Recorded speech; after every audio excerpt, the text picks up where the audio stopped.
dari pemilik yang kebetulan domisilinya ada di Jakarta menyampaikan kepada adik kandungnya untuk sementara di rumah doa tersebut terdapat patung Bunda Maria, untuk sementara ditutup dengan menggunakan terpal.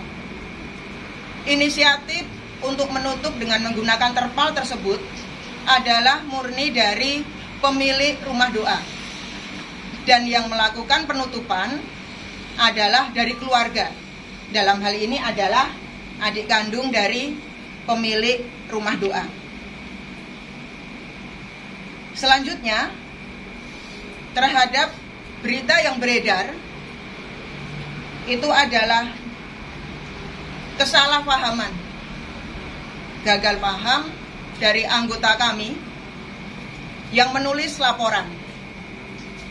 Pada prinsipnya, pembangunan rumah doa itu adalah perlu adanya sosialisasi dari pihak masyarakat kepada pihak masyarakat, kemudian dari keluarga, kemudian dengan tokoh kelurahan, tokoh desa di sana, dan tentunya dari FKUB.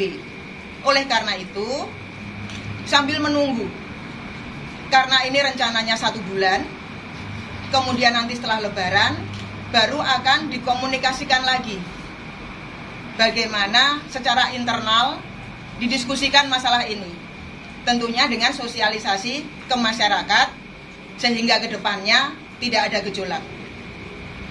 Mohon maaf atas anggota kami yang salah dalam penulisan narasi, dan kami telah mendapatkan perintah dari Bapak Kapolda bahwa tidak ada ormas yang mengganggu keamanan dan ketentraman.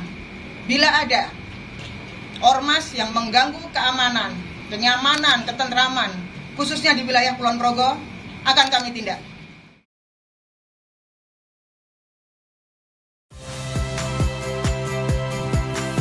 Saya Ihsan Sitorus. Saksikan program-program Kompas TV melalui siaran digital, pay TV, dan media streaming lainnya. Kompas TV, independen, terpercaya.